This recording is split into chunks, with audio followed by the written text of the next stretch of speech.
Hey everybody, this morning I'm very excited to have Ethan Lanagan with me on the call today. Ethan is based in the Nashville area and he is a top producing agent with Compass, and he's going to introduce our Bay Area market to the greater Nashville area. So Ethan, thank you so much for joining me on the call today. Yeah, I appreciate you having me. It was great to connect with you, and I think we definitely have a lot of clients moving here from all different sections of California. So happy to share. We actually moved from Southern California ourselves. Yeah, tell us a little bit about that. So you moved from Southern California when and directly to Nashville, and why? Sure. So it's been about 6 years. So I sold real estate in Southern California. I did some international real estate sales as well. But this was not a career move for us. It was just kind of a decision as a family that we wanted to relocate. We had 3-year-olds at the time. We have twin boys. They're about 9.5 now, almost 10. So we just kind of made the decision that we wanted to raise them, a different environment, more creeks, less concrete jungle, and there was a lot of attraction to the business growth here and less taxes and a little less government, things like that. So we started to explore a bunch of different states and ended up looking at a variety of different options. And Middle Tennessee just kind of really spoke to us. I think one of the things we really enjoyed was having access to a city like Nashville without actually living in the city. So some of the other options that we considered was, like Georgia, for example, some of the suburbs that we really liked, it's, 45 minutes, plus traffic to go to, watch the Lakers beat the Atlanta Hawks, right? Whereas here I could be parked at a Titans game inside of 25 minutes. So it's a very, very accessible city with a lot of fun things to do, and a thriving and growing business climate as well. Excellent, excellent. So I have been to Nashville one time. I went to a Floyd Wickman seminar there for a couple of days downtown on Broadway. But that's really, and then I walked around Nashville while I was there in the mornings. But I don't know very much about it. So can you maybe show us on a map the greater Nashville area and the different parts of it that people from the Bay Area should know about if they're contemplating making a move out there? Yeah, absolutely. I'll kind of show a big picture and then we'll kind of narrow it down a little bit. Hopefully we can get the technology to work for us. Let's hope so. All right, you should see a map on your screen. You see it on your end, Seb? I do see a map, yes. All right, perfect. Well, I'm going to scroll over to this, but basically, if I have the map kind of zoomed out, you'll see 3 different regions. So when you talk about Tennessee, people, talk about California, you'll refer to it as Northern California, Central California, Southern California. In Tennessee, it's West Tennessee, which is Memphis, which we do not have many people relocating to. And you have East Tennessee, which is Knoxville is the largest, city out there. You do have Chattanooga, which is kind of the 4th star on the map. I kind of consider that more northern Georgia, in my opinion. It's right on the border. And then Nashville is kind of the center of the universe here. So if you zoom in on the map on Nashville, you have a variety of different sections kind of in every direction. And that's one of the things that I think people are really attracted to. Is Nashville is a great city that there's so much to do in, and there's so much activity and concerts and sports and events and things of that nature. But a lot of people that are moving here don't necessarily want to live in a city, but they like to have access to it, like I mentioned for my family. So there's suburban areas in a variety of different directions that people are really relocating to. I would say kind of the top 3 hubs are to the north side. You have Hendersonville is a big hub that's in Sumner County. And then you have different sections outside of that, like Gallatin, which is growing in popularity, White House, which is growing in popularity, that are a little less known. And then to the east, you have Mount Juliet, which is a very popular suburban area with, decent quality family homes and some higher end homes as well. And then you have Lebanon a little bit further out. And it's almost like the further out you go, you're going to get a little bit more house for your money. Kind of southeast, you have Murfreesboro. That's been the fastest growing city in Tennessee for many years. It's actually transitioning to be Lebanon right now, in my opinion. And there's some nice areas outside of that, and there's a college there.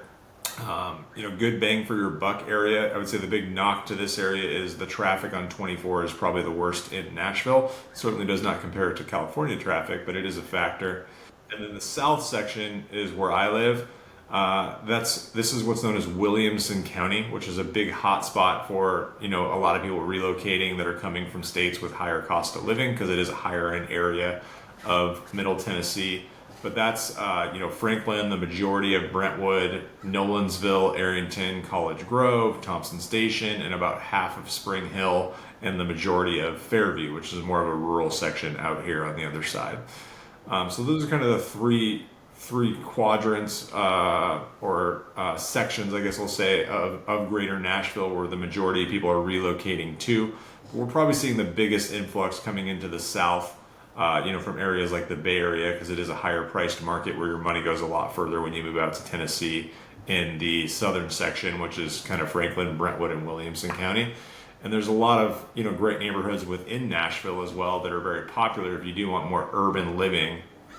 These are all kind of Nashville addresses, but they're little like niche sections, within the city of Nashville that may speak to you. So, for example, I just sold a house kind of over in this area to a family that moved in. They're originally from California. They came by way of Maryland, but they wanted kind of urban living close to the city, a fun place to live, but still, a good quality house. And then, you're I don't know, 7-8 minutes to get downtown and get to Broadway and go out and have some fun. But there's a lot of different sections, kind of niche neighborhoods within Nashville as well.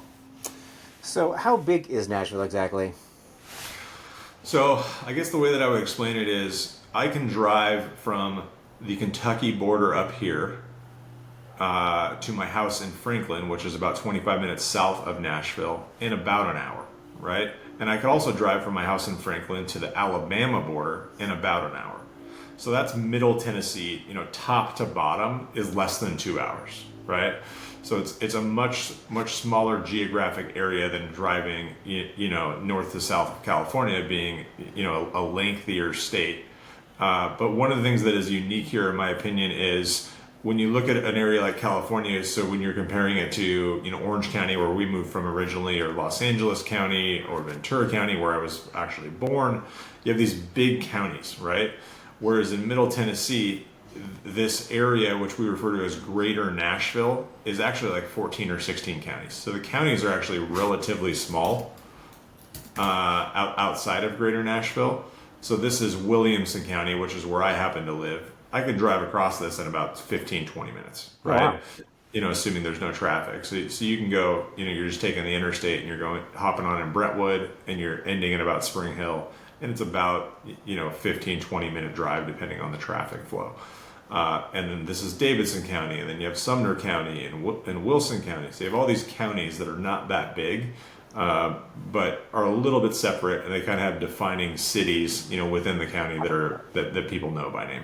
So each one of these counties has like a board of supervisors, and they all have their own little rules and regulations, or is it like a metro area that oversees everything, or? Yeah, so Nashville has a metro area that oversees everything, and then outside of that, there's, so Franklin, for example, you have City of Franklin, which will have a local government, but you also have a county mayor for Williamson County, which kind of oversees all of that. And a lot of the land here is a little bit unique. So if I zoom in here, this is all City of Franklin, for example. But if I sell a house out here, it's still a Franklin address, but it's outside of the city limits, so you're actually regulated by the county. So if you're talking about, building permits and things of that nature, you're going to Williamson County out here, not the City of Franklin. And the county lines are, a little bit different. I think it'll actually show up on the map here. So if I do Franklin, Tennessee, it's a wild shape, right? It's not a grid by any means. So there's sections here. Like I have a house that's under contract right here, which is very close to, urban areas, but it's actually on county land. Versus, out here, which is even probably a little bit more rural, but it's within the city limits. So you always want to check that when you're looking at a property, if you're in the city limits or not. And it also affects your tax base a little bit, because you have no city taxes if you're on county land. But our property taxes are very low here in general. Is it easier to build in the city or out of the city? I would say it depends on the county. So Williamson County has the strictest codes department in the state. It's also the highest end, bills that are going in that area. It's the highest average income in the state of Tennessee. So they are a little bit stricter as a county. But when you go to other counties, like if I drop south into Murray County in this area, the codes departments are a lot less strict than what you're experiencing in Williamson County, for example. So it'll vary county to county, I guess is the answer. Okay, all right. Well, I would love to see some houses that maybe you've sold or represented buyers on. Either way, can you Sure. show us like what the houses look like in Nashville and Franklin and all these places? You got it. Yeah. So we sold. I always say like most of my business comes off referral, so I sell all different kinds of price points. I think since moving here, I've sold as low as $200,000. Then we've sold houses that are $4 or $5 million. So there was a broad range of price points, and that'll be obviously very location driven, but also specific to the house and the type of property. So I guess if I go down to kind of the entry point of what we sold this year, let's go to like, here's a very good example of kind of a, entry point home in a subdivision that's, fairly simple, but nice and relatively new, or you can go get a 3-bedroom, 2-bath house and for, $350,000, and you can move right in. And these are, obviously not, luxury finishes or anything like that, but they're simple, they're affordable. And there's a lot of these being built. This one happened to be a resale, although it was only a year or two old. But you can get brand new construction houses in a lot of sections of greater Nashville, so within about 40 minutes of the city, where you're getting affordably built properties that are coming out in that $300,000 to $400,000 range, for example. So here's one that I have under contract right now. It's $375,000. It's almost 2,000 square foot. It's a 4-bedroom townhome. It's in a neighborhood that has amenities and community pool and things like that. And this is brand new construction. And these are some of the photos just kind of the city of Lebanon, their little downtown area, and just kind of some of the community amenities outside of the actual city. Oh, downtown looks nice. How far from downtown is that townhouse right there? From downtown Nashville? No, from downtown. You said Lebanon. Yeah, it's, I would say 10, 12 minutes. Yeah, 10, so it's 12 not minutes. it's not far at all. And when I say that, things tend to be a little bit more spread out here than people might be used to in California. So a lot of times, being within 10 minutes of a city center is considered relatively close, whereas in California, you might walk to the city center. That is a little less common here, but it all depends on kind of where you're looking. So a lot of people who are buying, say, in Lebanon, they would be buying direct from the builder, new construction. Is that a big chunk of the market? Yeah, I do a lot of new construction business, and the new construction environment here is very buyer friendly, and they actually highly encourage you to work with a realtor on those as well, which I experienced a little less selling in California, because there's a lot of different steps throughout the process, especially with people that are buying remotely. But a lot of these on this list are new builds and new construction, and they vary a lot in price point as well. Ranging from the 300s up to multi-million dollar custom homes. So when I say new construction, I mean there could be homes that we're buying a piece of property and I'm helping a client design and build a custom home on their own land, and there's a lot of steps to that, and a lot of people enjoy that, and a lot of people get intimidated by that and then end up buying a resale like this that is a couple years old. So this client was debating on doing a custom or doing a completed property, and they ended up leaning towards completed property just because it was kind of less work and less stress on the family. Okay, so these newer construction ones that you just showed us, the standalone and then the townhouse, what kind of lot size do they have? Like the townhouse probably doesn't really have a big lot, or what does that look like? The backyard, or? Yeah, so townhouses are going to have really no lot to speak of, but they will have kind of a common area typically behind it. So this one, for example, is in a higher end community, which does have kind of green space out front, but this is all common area. So you only own the structure of the townhome. There's not a fenced house or fenced lot, behind the property. But there is, loads of common areas and, amenities, within the community. So that's what you're buying there. And if you're talking about a house, it really just depends. So like the affordably built, 350 to 450 kind of new construction are typically going to be in pretty modest sized lots. So we're talking, maybe a 7,000, 8,000 square foot lot where you're still getting a backyard, but it's not a huge, acreage type property. And then, this is a little bit of a, mid-range entry level kind of luxury property. This is more like a third acre, for what you're building. and you're getting, I think this house finished around 4,300 square feet, and kind of higher end finishes, more of a semi-custom home for what you're getting for your money out here, and you're getting more of a true backyard. This has a 4-car garage, so you're getting kind of a lot more space, but obviously a different price point than the entry level price point. And then we also have, like, here's one that I just sold. It might not even be on this list as of yet, but I just sold one this week that was a acreage property, where it was 16 acres, and the client is actually bringing out horses from California. They live in kind of a ranch area of San Diego, and we do a lot of acreage properties here, but obviously those are less, within kind of city limits and close to, a downtown area of some sort of city. Well, even a 7,000 to 8,000 square foot lot is actually a pretty good size for most parts of the Bay Area, certainly. So that's actually good to hear. Okay, yeah. So what about Franklin? So what are the houses like in Franklin? There is like a downtown in Franklin, is that right? There is, and I think that's a big draw to Franklin. So like this house that I just showed you, for example, is within Franklin, but it's it's 15. I think I clocked it as it was slightly under 20. To get to the actual downtown Franklin. But if I come over to the map here, it's like that house is kind of over here. But to get downtown Franklin, it's a bit of a drive to get in there.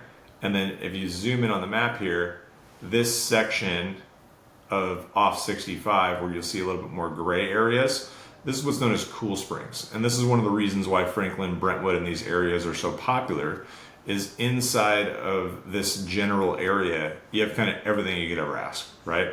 So I just took my kids to the movies, and we have a movie theater with lounge chairs, and they bring you food to your seats, and we have Whole Foods, we have Costco, we have higher end grocery stores, we have a Trader Joe's. So this area of Tennessee has everything that you're used to within California, with the exception of the beach, right? Or an Apple store. There is an Apple store. Yeah, there's multiple. Well, that's very important. There's one here, and there's one in Green Hills, which is Nashville as well. And then downtown Franklin, which is really just amazingly popular and charming. It's kind of out of a Hallmark movie, is over here, and this has just kind of a really kind of charming downtown view. So if I go to historic downtown Franklin, Tennessee, you'll see all these different visuals, but it's just like a Hallmark movie downtown. So there's a lot of festivals here. There's very, very walkable area, but you may not live in downtown Franklin if you're moving out here. So like I live probably 8 minutes from there, but we drive and we park and then we go walk around and that kind of thing. But it's a very, very charming historic downtown. We refer to it as America's favorite Main Street, but obviously we're biased. Right. Okay. Really cool. Really cool. So now, how about like Nashville itself? Can you take us like a spin through like Nashville? Like all I know is Broadway, but like are there parts of Nashville where people from the Bay Area would be focusing on? Yeah. So it really depends on what you want. So if you're talking about moving out to Nashville here, and I take Franklin off the map here, there's all these different niche areas. So it kind of just depends on how urban you want to go, right? So Broadway is right downtown, and it's right on the Cumberland River. So you have this area right here, which is downtown in the Gulch, and then Broadway's over here. So this is kind of the most urban core section of Nashville. And then outside of it, you have all these kind of niche areas, right? So Germantown, for example, is really popular. That's kind of has like a very foodie area where there's been just tons of new development and higher end restaurants and things like that have gone into play here. East Nashville is extremely popular with, people that are a little younger and cooler than me, but there's a big foodie scene out here, big music scene, things like that in this area. And then you have higher end areas like Green Hills, kind of to the southwest area. You have Belmont, Vanderbilt, which are very nice high-end universities out here, and then a lot of just niche neighborhoods that are popular, like a Sylvan Park, or more luxury areas like a Westmead or a Belmead, where very high-end multi-million-dollar homes out here as well. All right. Well, So let's yeah, just say that. there's kind of something for everybody. And the biggest thing I encourage people that are to do when they're moving out here, if they're considering actually living within the city in Nashville, is go drive all these little unique areas and just see kind of if one's going to speak to you. Or I like to spend a lot of time really kind of getting to know our clients and doing Zoom meetings and talking about what's important to them, so I can kind of steer them in the right direction of what areas they should spend some time in. But I do not think people should move out here and like buy a house on day one. They should go and explore these areas and walk the neighborhoods and go to the local coffee shop and people watch. And one of the areas will end up kind of speaking to you. Okay. Well, I'm just curious though. Like, let's just say that I'm moving to Nashville and I have $1 million to spend on a house. I'm a family, we're a nuclear family of five. Like, what would what would you recommend in Nashville? Like, what kind of? So most of my clients that are having that family life and they're looking to raise children and their budget's $1 million, they're shifting south. So they're going to Williamson County because they have the highest rated schools in the state, and great suburban lifestyle and great parks and things like that. And you'll get some of that in different sections of Nashville. But you'll get less of it in abundance within kind of the city limits. So if you shift to some of these outside suburban areas, you're getting more of that true family lifestyle that most people are looking for, and school ratings and things of that nature that you're not getting if you're living within the city limits of Nashville. So people from the Bay Area who move to Nashville, do they actually move to Nashville, or do they really not move to actual Nashville proper so much? I would say, so I'm trying to think of my last couple of Bay Area clients. Franklin, Brentwood, and then one of them went and bought acreage way outside of the city, where they bought a lot of land and they're having animals and things like that, which is not as common, but does happen when you're transitioning from there. But I would say the bulk of people that are moving out, from that area, especially because it is, a higher priced area, they're shifting into Franklin and Brentwood and some of the surrounding cities out there. Huh. Okay, well that is very good to know. So what's the overall state of the real estate market? Like right now in Silicon Valley, I think it's fair to say the market is kind of slowing down. Is that true out where you are, or?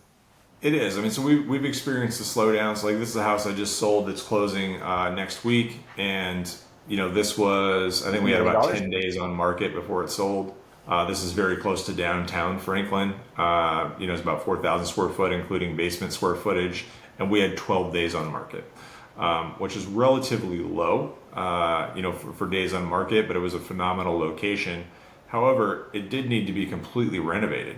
So when people are looking at this, it is a home that is very original. So you would think that this would take longer to sell, but it's all in the pricing. If you're pricing it appropriately, things are still moving relatively quickly. But for sellers that are kind of hanging on to pricing of 2022, 2023. Those are taking much longer to sell, and we're seeing more reductions and incentives being thrown in as well. But a big portion of our market is new construction, which a lot of times you're timing, and the builders typically do not negotiate on price. But what I can often get is incentive money and rate buy down money and upgrades thrown in and things like that. But the general market dynamics are, I would say, more balanced here versus in California, where a lot of sections have shifted to a complete buyer's market, or like in Austin, Texas, which is an extreme buyer's market right now. I think we've shifted to being more of a balanced market. So do most people coming from the Bay Area, do they actually build? I mean, what's the percentage where they're building or buying something already like ready to go from the developer versus buying resale? How does that break down? I would say it's probably, I would say probably 40% of the business for people moving in from that area is going to be new construction. So we're seeing a significant amount of that, but there's also houses that are very new that have only been lived in for a couple of years that are still very appealing. But I think a lot of people that are moving in from these areas find it appealing to move into a house and not have to do anything because they're moving in from another state and they're restarting aspects of their life. So they don't want to go in and update and remodel a property. So new is very appealing, but it's still a spread. Well, everybody loves new construction, and in the Bay Area we hardly have any new construction to speak of, and when we do, it's starter homes, generally speaking, or a tear down of a nicer property and a rebuild of that. But going back to this $1 million house in downtown that was 4,000 square feet for $1 million. sold in 12 days. Did that have like overbids, or was there just one buyer came in and they took it, or what was that like in today's market buying that house? We ended up having one buyer, so we had a significant amount of traffic on it. But I think because it needed quite a bit of updating, there was a thinking process that needed to go with somebody that was buying the property. So I think it took a little bit longer. So the person that ended up buying it, they went back and looked at it, I think 3 times before they actually wrote the offer. And I think that's common. Is we're seeing just in general in the market, people are taking a little bit longer to make a decision, but it still went very close to asking price. So there was not, multiple offers, but it didn't get bid up, 100 grand over asking like we were seeing in the peak of the market. So, like here in the Bay Area, a lot of people are, thinking that they will have to upgrade whatever house they buy, right? Because the stock here is pretty old, right? So I think there's a lot of people who are open to that. But they look at a house like that, it's 4,000 square feet. Like in the Bay Area, to remodel that house, it would be $1 million, kind of at least, right? So what would that cost to remodel that house in Nashville? So we had a designer in to take a look at that, and I think when we're talking about kitchens and the primary bath and then some cosmetic stuff, I think the guess was around $150,000 as an entry point. Now you could certainly spend much more than that, but if I were to buy this, I think you'd spend $1 million on this. You'd probably put $250 into it, and it'd probably be worth $1.4, after doing some of the updating that the property needs. Right on. Okay, so that's pretty enticing, I think. And just curious, how big is the lot size on that property there? I think this one was about a 1/3 acre, if I recall correctly. Oh, okay, well that's right downtown Nashville. That's pretty Quarter, great. excuse me. Yeah. And would you say that's walking distance to like a coffee shop and? Yeah, I mean you could walk. You're probably talking. I think it was just about a mile to like the city center of downtown Franklin, but you could be at a coffee shop or a breakfast spot and 3/4 of a mile, so definitely walking distance. Right. Okay. And so, big house like that, what's the property tax like on that? So average property taxes in Middle Tennessee are about 0.65% of assessed value, and that's within the city limits. If you go outside of the city limits, it's a little bit less than that because you do not have city taxes. So for $1 million, your property taxes are probably around $6,000, maybe $6,500 for where you're at in price point. And if you're outside of the city limits, you're probably more like $5,000. So are they reassessed every year? So every year your property tax could go up if it gets reassessed higher? So we do not have Prop 13 here, which I always jokingly say is the one good tax law in California. But we do have reassessments that come in, but it is not every year. So each county will vary, but it's typically every 4 years, sometimes 5 years, depending on the county. Okay, and is there a cap how much you can jump up, or no, it just jumps up to whatever it is at the time? No, they just reassessed them. So I mean, a lot of people were reassessed this year, and they had a decent property tax hike. But on the same token, the house that you bought for 7 is now worth 1.1, so they're not too mad about it. Okay, so out in California, we have like this insurance crisis. And insuring a house like that, 4,000 square feet in many parts of California, would be very expensive, like 10 grand plus a year. What's insurance like in Franklin? So insurance is significantly less. Trying to think how to gauge it, but I mean, my house is right around that size, and my insurance cost for I think homeowners and auto is like $3,300, and that's 2 cars. And full coverage insurance, and my house is probably worth a little bit more than that, but in that price range. So insurance cost is significantly less here than most sections of California, as well as comparing to states like Florida. It's way less. Like I have a section on the Florida Panhandle, which we have it as an Airbnb property. It's 1/3 the size of my house in Franklin, and my insurance is over double. Right.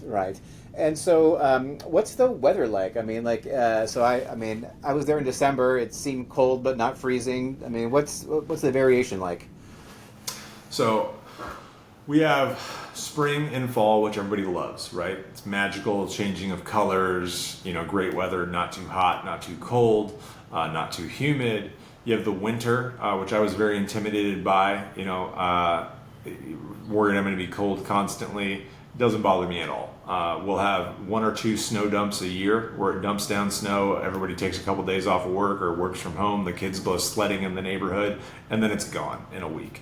I think we had a really big one about not this winter, but the previous winter. It lasted like 10 days. And we're not talking, it was dumping for 10 days. It was that long till it was melted away and removed. So the winters are extremely mild, but you still get kind of that magical snow that dumps that people love and enjoy. But the average winter day might be 35 degrees, dipping down in the night, and then 2 days later you might be at 60 degrees. So there's a lot of variance in the weather. And then summer will be more hot and more humid, but we don't get extreme temperatures. So my dad lives in California, he lives in the desert, and he was out here going, well, yeah, I'm not outside in the desert, jogging anyway when it's 115 degrees. We never hit those kind of temperatures, but we do have some humidity, which is a factor. But the humidity is not nearly as bad as I had it built up to be in my head. Although, of course, that's going to be subjective. We'll have days where it's 90 degrees and 93% humidity, and you're sticky outside. But then we'll have a summer storm and it'll rain, and then the humidity's gone for 4 or 5 days. So comparing it once again to Florida, when everybody talks about humidity, I refuse to go to Florida in July or August. Like, it's just horrible. Whereas it's not nearly as bad here. But coming in from a more desert state like California, you're certainly going to feel that a little bit. But I would say great fall, great spring. Excuse me. Winter is milder than you might think, but you still do get a true winter. And then summer does have some heat and humidity, but not nearly as bad as like the more southern coastal states. All right. So also in the Bay Area, if you were to be buying a 4,000 square foot house, you'd be paying a lot to cool and heat that. So what are utility bills like for a house like that in Franklin? So my utility bill for my electric is the biggest one that is always shocking to me. I think my highest month that I had last year was $319. And that's August, and we like a cold house. So we keep it currently, I'm at 68 degrees in my house, and at night we turned it down to 66. And we have no solar or anything like that. So electric is pennies on the dollar compared to California. Gas is going to be a little bit cheaper, but kind of not an overly expensive utility in general. Water is kind of a wash. It's usually about the same, but electric is a huge savings compared to the rates that you're getting in California. All right. Well, that sounds great. I can see why so many people are interested in moving to the greater Nashville area. So, Ethan, I want to thank you for your time. But before I wrap up, is there anything that I didn't ask you that I should have asked you about moving to Nashville? I think some of the things we spoke about previously was some neighborhoods that are very attractive. There's a variety of them. This is a neighborhood that has kind of that village life feel, where there are neighborhoods in particular that have a walkability to them, where you have golf and amenities and restaurants and things like that within the neighborhood that is very appealing to people. So we'll see that'll pop up within these areas. Gas prices we spoke about a little bit. This is Franklin, which is the most expensive gas in Tennessee. If you move it out to Nashville, Tennessee, for example, you're in the $2.50 to $3 range in most areas, for regular gas. So that's significantly more affordable. I think one of the big draws here is all the happenings, right? So there's so many local events and festivals and Music City. Concerts, things like that are constantly happening. It is a destination city for travel.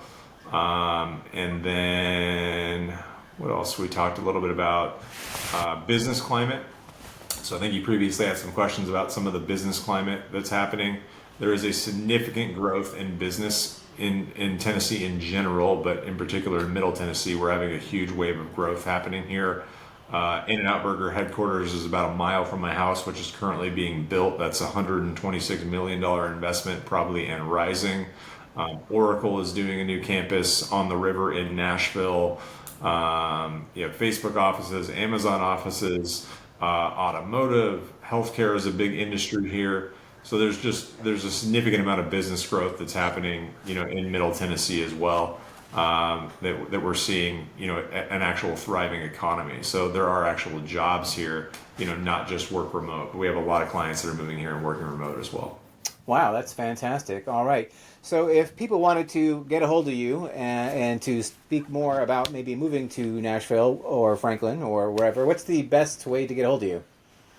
Yeah, I mean, I would say just give me a call. You can check out my website, just the lanagangroup.com. That's and then Lanagan is Lanagan, and then group.com. But if you Google me and you just put in Ethan Lanagan Realtor, I would say look at my reviews to make sure that that's something you're going to feel confident in. And then just give me a call. But it's 615-707-0321. And yeah, I mean, I'd love for you to share your contact information as well. I would hopefully be able to post this on my YouTube channel, and I would imagine some of my clients might be moving here from the Bay Area. Sometimes they look first and then find their listing agent once they've decided where they're going to go. That's right. That's right. All right. Well, Ethan, thank you so much. I really learned a ton, and I can't wait to come back out to Nashville again one of these days. It's a beautiful place, I know, and I'm hearing more and more about people from the Bay Area moving out there. So I need to go and spend some more time there myself. Sounds good. Let me know when you come in. We'll go catch some live music and have some fun. Oh, I'd love to. All right. Thanks, Ethan. Thanks. Take care. All right.